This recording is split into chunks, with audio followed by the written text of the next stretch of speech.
इस एडवेंचरस और मैजिकल कहानी की शुरुआत होती है एक राजा को दिखाते हुए जो काफी अय्याशिया करता था। इस राजा का सिर्फ एक ही काम होता है कि ये अपनी पूरी प्रजा से काफी ज्यादा टैक्स लेता था और वो टैक्स वो उनकी भलाई के लिए नहीं बल्कि अपने फायदे के लिए करता है। यानी कि ये बिल्कुल भी अच्छा राजा नहीं होता और सिर्फ अपनी प्रजा को दुख देता था। राजा पूरी प्रजा से हैसियत में बड़ा होता है, इसी वजह से जानबूझकर प्रजा वाले उसके सामने झुकते थे।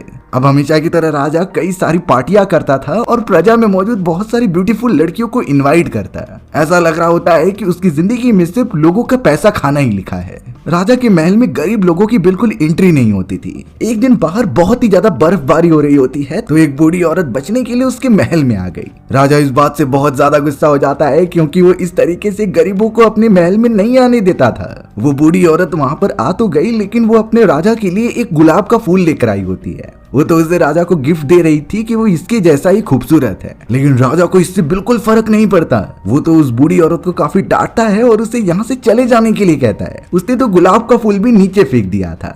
इस पूरे प्रोसेस में उसने बूढ़ी औरत की काफी बेइज्जती की थी सभी के सामने। वो बूढ़ी औरत तो इतना ही समझाते रह जाती है कि ऊपरी खूबसूरती सिर्फ वही बात नहीं होती, इंसान का दिल किस तरीके से है वो उसकी असली खूबसूरती डिसाइड करता है। पर शायद राजा को इन चीजों से फर्क नहीं पड़ता था। वो बूढ़ी औरत की बेइज्जती पे बेइज्जती करता चला गया। थोड़ी ही देर के अंदर वो बूढ़ी औरत एकदम से चमकने लग जाती है ऊपर उड़ते हुए। बाद में पता चला कि ये बूढ़ी औरत एक विच है जो कि यहाँ पर उसका टेस्ट लेने के लिए आई थी। उसने तो बहुत ज्यादा गुस्से में आकर अपने मैजिकल पावर्स की मदद से उस राजा को बहुत ज्यादा बदसूरत और बीस्ट की तरह बना दिया। उस राजा का सारा हैंडसमनेस चला जाता है एक ही बार में। अब तो विच द्वारा दिए गए कर्स के कारण किंग की शक्ल ऐसी हो गई थी कि कोई भी उसे देखना ही नहीं चाहता था। इवन उसके पास जितनी भी लड़कियां होती है वो वहां से भाग गई थी। विच ने तो एक और कर्ज दिया कि जब तक ये गुलाब की पंखुड़ियां नीचे नहीं गिर जाती उससे पहले अगर किंग को किसी से प्यार हुआ या फिर सामने वाली कोई लड़की किंग से प्यार कर बैठती है तो उसके बाद ही किंग अपने इस कर्ज से आजाद हो पाएगा। ऐसा नहीं हुआ तो किंग हमेशा हमेशा के लिए ऐसा ही रह जाएगा। और जब तक किंग को अपना असली प्यार नहीं मिल जाता तब तक उसे इसी तरीके से अपनी जिंदगी गुजारनी पड़ेगी। और जितने भी लोग किंग को जानते थे वो सब उसके बारे में भूल गए। किंग का पूरा महल एकदम से बंजर पड़ गया था और सारी चीजें ऐसी हो गई कि कभी उनका एग्जिस्टेंस था ही नहीं। अब हमें यहाँ एक बहुत ही ब्यूटीफुल गांव दिखाया जाता है जहाँ पर बेल नाम की एक लड़की रहा करती थी। बेल को कहानियां पढ़ना और कहानियां सुनना बहुत ज्यादा अच्छा लगता था और वो हर कहानियों की किताबें एक ही बार में पढ़ डालती। बेल के फादर इन्वेस्टिगेटर होते हैं और वो अलग अलग जगहों पर जाकर डिस्कवर किया करते। बेल के ही गांव में गैस्टोन नाम का एक आदमी रहा करता था जो कि बचपन से बेल से प्यार करता है, लेकिन बेल गैस्टोन को जरा भी भाव नहीं देती और वहां से चली जाती है। गैस्टोन शुरुआत से ही चाहता था कि बेल उसके प्यार में पड़ जाए और वो उसके साथ शादी करके एक खुशहाल जिंदगी बिताए। अब हमें यहाँ डीप फॉरेस्ट के अंदर बेल के फादर दिखाए जाते हैं जो कि लगातार अपने घोड़ा गाड़ी पर बैठकर एक्सप्लोर कर रहे थे। अचानक सामने एक पेड़ टूट जाता है और नीचे गिर जाता है। अब उस रास्ते को छोड़कर एक और दूसरा रास्ता बेल के फादर को दिखाई दे रहा था। ये कौन सा रास्ता है यही पता करने के लिए अब वो लगातार आगे बढ़ने लगे। थोड़े समय तक चलने के बाद उनका पीछा तो कई सारे भेड़िए करने लगे थे। धीरे धीरे वहाँ का टेम्परेचर कम हो रहा था, यानी वो एक ऐसी जगह पर पहुंच गए हैं जहाँ बर्फबारी होती है। ट्रेवल करते हुए वो तो उस पुराने महल के पास पहुंच गए जो उस किंग का हुआ करता था। अंदर चले जाने पर उन्हें फिलहाल तो कोई नहीं दिखाई देता, पर फिर भी वहाँ आग लगी हुई थी। उसकी पूरी बॉडी ठंडी पड़ गई होती है तो वो जाकर आग से गर्म हो जाता है। बेल के फादर इसीलिए चौंक गए थे क्योंकि यहाँ पर कोई था नहीं, फिर भी अंदर की चीजें एकदम नीट एंड क्लीन थी। टेबल पर बहुत सारे अच्छे अच्छे खाने की डिशेस रखी हुई होती हैं, इसीलिए बेल के फादर को बिल्कुल कंट्रोल नहीं हुआ। वो तो सीधा टेबल पर जाकर बैठ जाता है और वो खाना खाने के लिए आगे बढ़ता है। पर तभी चाय का एक कप बोलने लगा था जैसे कि उसके अंदर जान होती है। सिर्फ वही नहीं, आसपास जितनी भी चीजें होती हैं वो एक्चुअल में बोलने लगी थी जैसे कि उनके अंदर जान आ चुकी हो। बेल का फादर पहले तो नहीं डरा, फिर बाद में वो एकदम डर के मारे वहां से भागने लगता है। रास्ते में बेल के फादर को एक गुलाब के फूल का पेड़ दिखाई दिया जिसे कि उसकी बेटी ने कहा था कि वो जरूर उसके लिए लेके आना। तो बेल का फादर उस गुलाब के फूल को तोड़ने लग जाता है। बेल का फादर वो गुलाब का फूल लेके ही जा रहा था तभी उसके सामने वो किंग यानी कि बीस्ट आ चुका होता है। बीस्ट ने तो बेल के फादर को बंदी बना लिया। बेल के फादर का घोड़ा वहां से डरते हुए सीधा अपने घर की तरफ चला आता है अब यहाँ बेल जब वापस घर पर आ रही थी तो उसने देखा कि उसके फादर वहाँ नहीं है। उस जगह पर तो सिर्फ उनका घोड़ा मौजूद था। बेल अब बहुत ज्यादा परेशान हो गई अपने फादर के लिए, इसीलिए वो घोड़े पर बैठकर सीधा चली आई उस महल के पास, क्योंकि उस घोड़े को सब कुछ पता होता है। अब बेल किसी भी तरीके से उस महल के अंदर जाती है और अपने फादर को बुलाने लगती है। थोड़ी देर बाद ही ऊपर की तरफ से उसे आवाज आती है जहाँ बेल के फादर कैद हुए थे। बेल के फादर को तो किसी ने बंदी बनाकर रख लिया था और वो अपनी बेटी से रिक्वेस्ट कर रही थी कि तुम यहाँ से चले जाओ, ये जगह बहुत ही ज्यादा खौफनाक है और डरावनी भी। बेल के फादर कहने लगे कि यहाँ पर एक खतरनाक बीस्ट रहता है जिसने कि मुझे यहाँ पर उम्र कैद की सजा सुनाई है, क्योंकि उसने गुलाब का एक फूल तोड़ने की कोशिश की थी। बेल कुछ भी समझ नहीं पा रही होती और वो जैसे ही आगे बढ़ती है तो वो बड़ा सा बीस्ट वहाँ पर आ चुका था। ये कोई और नहीं बल्कि वही राजा होता है जो कर्ज के कारण बीस्ट बन चुका है। बेल को उससे थोड़ा डर तो लग रहा था, लेकिन वो बीस्ट से बार बार कह रही थी कि मेरे फादर को जाने दो, लेकिन बीस्ट जवाब में यही कह रहा था कि तुम्हारे फादर ने चोरी की है इसीलिए उन्हें सजा काटनी पड़ेगी। बेल भी अब उस बीस्ट से बहुत ही ज्यादा रिक्वेस्ट करने लगी थी कि एक बार उसे अपने फादर से मिलने दिया जाए, लेकिन बीस्ट ने एक बार फिर कह दिया कि अगर ये दरवाजा एक बार खुलेगा तो दूसरी बार ये हमेशा हमेशा के लिए बंद हो जाएगा। बेल इस बात से मान जाती है और जब दरवाजा ओपन किया गया तो वो अपने फादर से गले मिल गई और दरवाजा बंद होने से पहले ही उसने अपने फादर को दूर फेंक दिया। यानी कि बेल अब खुद की जान कुर्बान करके अपने फादर को बचा रही थी। जैसा कि बीस्ट ने कहा था कि ये दरवाजा वापस नहीं खुलेगा, इसीलिए अब बीस्ट बेल के फादर को लेके जाकर महल से दूर फेंक देता है। यानी कि अब हमेशा के लिए बेल वहीं पर फंसी रह जाएगी। शॉकिंग बात तब होती है जब बेल के पास एक कैंडल और एक क्लॉक आते हैं। वो दोनों लिटरली बातें कर पा रहे थे और उनके छोटे छोटे हाथ पैर होते हैं। ये चीजें बेल पहली बार अपनी जिंदगी में एक्सप्लोर कर रही होती है और अब वो कैंडल और क्लॉक बेल को उस जेल से निकाल देते हैं और उसे एक अच्छा कमरा देते हैं। यानी कि वो सभी बेल को बहुत ज्यादा पसंद करते थे। बाद में पता चला कि इस घर के अंदर जितनी भी चीजें मौजूद हैं उनकी अलग अलग आत्माएं हैं जो कि उसी कर्ज से जुड़ी हुई हैं, और इन सारी चीजों को यही लगता है कि बेल ही वो लड़की है जो बीस्ट से लेकर हम सभी को इस कर्ज से अलग करेगी। बीस्ट तो अब बहुत ज्यादा गुस्सा होता है क्लॉक और कैंडल के ऊपर, क्योंकि वो नहीं चाहता था कि बेल को इस तरीके का ट्रीटमेंट मिले। लेकिन सब कोई मिलकर ये समझा रहा होता है कि बेल वही लड़की हो सकती है जिससे कि कर्ज टूट जाएगा। कुछ देर तक बीस्ट को मनाने के बाद वो सभी राय देने लगे कि तुम्हें बेल के साथ डिनर करना चाहिए और उससे प्यार करने का एक बार ट्राई करना चाहिए।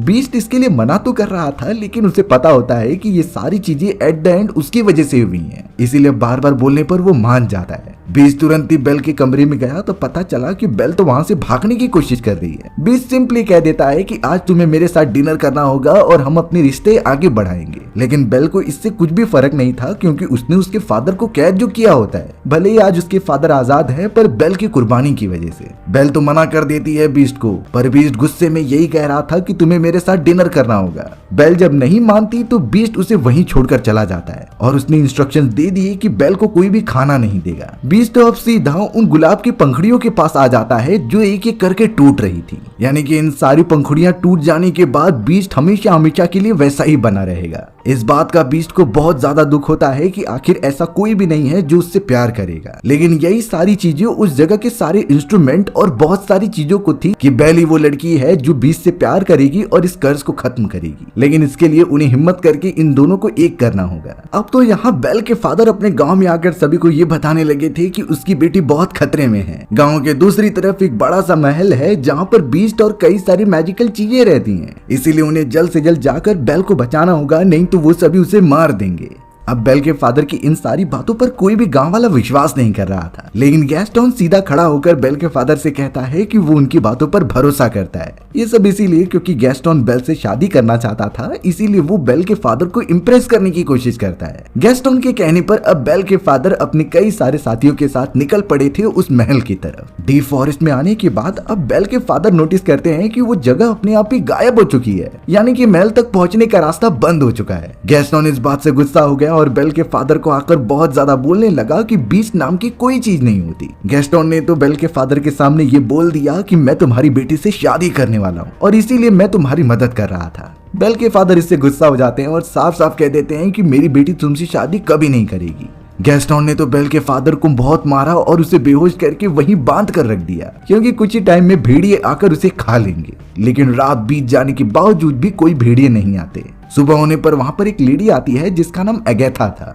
एगेथा तो यहाँ बेल के फादर को आजाद करती है और जड़ी बूटियों का यूज करके उसके घाव को ठीक करती है। वहां महल की तरफ हमें बेल दिखाई गई जो ट्रेवल करते हुए उसी गुलाब की पंखुड़ियों के पास आ जाती है वो तो उसे टच करने ही वाली थी, लेकिन अचानक वहाँ बीस्ट आकर उसे डराने लगता है। वो कहने लगा कि तुम अभी हम सबकी जीवन खत्म कर देती, अगर तुम्हें यहाँ पर नहीं रहना तो तुम यहाँ से चली जाओ। इस बात से बेल को बहुत ज्यादा ठेस पहुंचती है और वो तुरंत ही घोड़े पर बैठकर वहां से दूर निकल गई। पर अब बेल के पीछे इतने सारे भेड़िए पड़ गए थे कि वो उसे काटने के लिए भागने लगे। अगर थोड़ी भी देर होती तो सभी बेल को कच्चा चबा जाते, पर अच्छी बात हुई कि वहां बीस्ट आ चुका था जो बेल को बचाने के लिए उन भेड़ियों से लड़ाई करता है। भेड़ियों की क्वांटिटी बहुत ज्यादा थी, लेकिन फिर भी बीस्ट ने किसी भी तरीके से उन्हें चकमा देकर वहां से भगा ही दिया। इस पूरे प्रोसेस में वो भी बहुत ज्यादा कमजोर हो जाता है, इसीलिए वो वहीं बेहोश हो गया। अब बेल इस तरीके से बीस्ट को छोड़ के नहीं जा सकती थी, तो इसीलिए वो उसे उठाती है और अपने घोड़े पर बिठाकर वापस महल में लेकर आ जाती है। बेल को इतना तो पता चल चुका था कि बीस्ट कोई बुरा आदमी नहीं है, सिर्फ वो इस जगह पर अकेले रहता है, शायद इस वजह से वो चिड़चिड़ा हो चुका था। अब तो वो सारे इंस्ट्रूमेंट और कई सारी चीजें खुश हो रही होती हैं कि बेल ही वो लड़की है जो हमें मुक्ति दिलाएगी, क्योंकि कितनी बार यहाँ से दूर जाने के बावजूद भी बेल वापस इस महल में आ जाती। यानी कि अब उन्हें किसी भी हालत में बेल और बीस्ट को एक दूसरे के प्यार में पड़ाना होगा, जिससे ये कर्ज खत्म हो जाए। वो सभी शुरुआत में बेल को सिर्फ इतना बताते हैं कि उस गुलाब की पंखुड़ियां टूट जाने के बाद वो सभी इसी तरीके के रह जाएंगे। बीस्ट के साथ प्यार करने के बारे में उन्होंने बोला भी नहीं था। बेल तो बीस्ट की देख रेख करने लगी क्योंकि उसकी हालत खराब होती है। अब उसके मन में बीस्ट के प्रति कोई भी नेगेटिव फीलिंग्स या फिर गुस्से की भावना नहीं थी।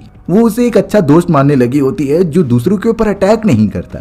बीस्ट के बॉडी पर जितने भी चोटें लगी हुई थी वो अब धीरे धीरे रिकवर होने लग जाती हैं। बीस्ट तो अगले दिन बेल को अपने पास देकर चौंक गया था क्योंकि वो उसका इतना ख्याल रख रही थी। बीस्ट भी अब बेल से काफी अच्छी तरीके से बात करने लगा होता है। बेल तो यहाँ बीस्ट की अच्छी रिकवरी के लिए कई सारी किताबें पढ़ती और उसे कहानियां सुनाया करती। एक कहानी जब वो पढ़ रही होती है तो बीस्ट ने भी उसे पढ़ा था और वो उसके आगे की बातें बोलने लगा। यानी कि अब बेल को भी पता चल चुका होता है कि बीस्ट को भी पढ़ने लिखने का बहुत शौक था। बीस्ट अब सीधा बेल को लेकर एक बहुत ही बड़ी लाइब्रेरी में चला गया जहां अलग अलग टाइप की किताबें रखी गई थी। वो हमेशा यहाँ आकर अलग अलग कहानियां पढ़ा करता। बेल ये चीजें देखकर शौक हो जाती है क्योंकि उसके गांव में एक किताब वो बड़ी मुश्किल से खरीदती थी, पर यहाँ तो इतनी सारी किताबें हैं जिसे कि वो एकदम अच्छे से पढ़ सकती है। बीस्ट ने भी बेल को परमिशन दे दी थी कि तुम यहाँ पर रह सकती हो और जितनी चाहे उतनी किताबें पढ़ सकती हो। बीस्ट और बेल के बीच काफी अच्छी दोस्ती हो गई थी और वो दोनों काफी सारी बातें भी करते हैं। साथ में डिनर करना और कहानियां पढ़ना ये उनका डेली रूटीन हो चुका था।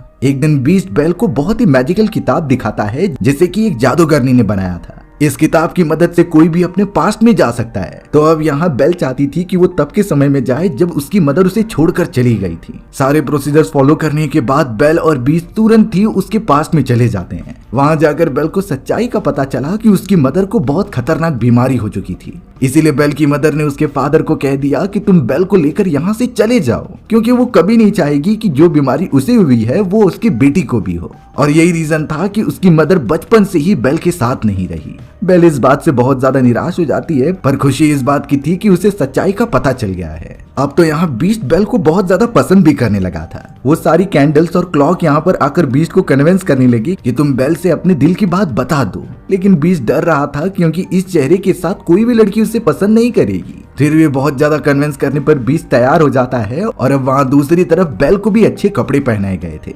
बीस्ट और बेल इतने समय बाद एक साथ आते हैं डांस करने के लिए। दोनों एक दूसरे में काफी इंटरेस्ट दिखा रहे थे और बहुत ही अच्छा डांस करते हैं। बेल के फादर तो अब गैस्टोन और बाकी गांव वालों के पास आकर कह रहे होते हैं कि गैस्टोन ने मुझे धोखा दिया और जंगल में फंसा कर रख दिया जिससे भेड़िए मुझे खा जाए। वहाँ पर एगैथा भी थी जो यहाँ पर बेल के फादर के साथ होती है। लेकिन गैस्टोन तो यहाँ बोलने लगा कि इनकी बातों पर बिल्कुल भरोसा मत करो, ये पहले भी झूठ बोल रहे थे और अभी भी। एगैथा को तो उन्होंने पहले ही गाँव से निकाल दिया था। वहाँ पर गैस्टोन का एक आदमी होता है जो उसकी तरफ से गवाही दे रहा था और इससे सभी गांव वाले कन्विंस हो जाते हैं। वहीं अब बेल और बीस्ट एक दूसरे के साथ डांस कर रहे थे। इतने सालों बाद बीस्ट ने यहाँ डांस किया है तो वो बहुत ज्यादा खुश हो गया। वो दोनों बातें करते हुए बाहर आते हैं तो बेल बताने लगी कि उसे डांस करना उसके फादर ने सिखाया था। वो अपने फादर से बहुत प्यार करती है, इसीलिए बीस्ट यहाँ बेल को एक मैजिकल मिरर देता है जिसकी मदद से वो किसी का भी चेहरा देख सकती थी। बेल जब अपने फादर को देखती है तो पता चला कि उसके फादर को गांव वाले मार रहे हैं और उन्हें बहुत ज्यादा मदद की जरूरत है। बीस्ट ने तुरंत ही बेल को बोल दिया कि तुम अपने फादर को बचाने के लिए तुरंत ही चली जाओ और ये मैजिकल मिरर भी तुम रख सकती हो। बेल ज्यादा नहीं सोचती और तुरंत ही वहां से निकल पड़ती है अपने फादर की जान बचाने के लिए। लेकिन सच्चाई तो ये थी कि बीस्ट वापस से अकेला हो चुका है। क्लॉक, कैंडल और सारी चीजें वापस से बहुत ज्यादा उदास हो गए, क्योंकि बेल तो अब जा चुकी है और अब शायद बेल यहाँ पर वापस नहीं आने वाली। बेल तो सीधा अपने फादर के पास पहुंचती है, जिसे कि सभी लोग मारने वाले थे, लेकिन अब वो अपने फादर को बचाते हुए सभी को ये प्रूव करने लगी कि वो महल है और वहाँ पर वो बीस्ट भी मौजूद है। कोई भी गांव वाले उसका विश्वास नहीं कर रहे थे, तो इसीलिए बेल ने वो मिरर दिखाया जिसमें वो बीस्ट को देख पा रहे थे। गैस्टन ने भी बीस्ट को देखा तो वो बहुत ज्यादा चौंक गया। बेल सभी को ये बताने लगी कि वो बीस्ट किसी को नुकसान नहीं पहुंचाता, बल्कि हमें वहां जाकर देखना चाहिए। लेकिन गैस्टन समझ चुका था कि शायद बेल उस बीस्ट से प्यार करने लगी है। वो बहुत ज्यादा जेलसी फील करने लगा, इसीलिए अब वो गांव वालों को वापस भड़काता है उस बीस्ट के खिलाफ। उसने तो कह दिया कि बेल अब उस बीस्ट के कंट्रोल में है, हमें जल्द से जल्द जाकर उस बीस्ट को खत्म कर देना चाहिए, नहीं तो वो हम पर भी हमला करेगा। सभी गांव वाले गैस्टन की बातों से राजी हो जाते हैं और वो तुरंत ही महल की तरफ निकल पड़े थे बीस्ट को खत्म करने के लिए। अब जैसे ही सभी गांव वाले महल के अंदर आते हैं तो वहां पर अलमीरा, खिड़की और सारी चीजें जो जिंदा हो चुकी थी वो उनके ऊपर हमला करने लगी। किसी भी गांव वालों को समझ नहीं रहा होता कि यहाँ पर कौन सा मैजिक हो रहा है, पर अब गैस्टन सीधा पहुंच जाता है बीस्ट के पास और उसके ऊपर गन पॉइंट करके कहने लगा कि तुम बहुत ज्यादा बदसूरत हो और बेल तुमसे प्यार नहीं करती।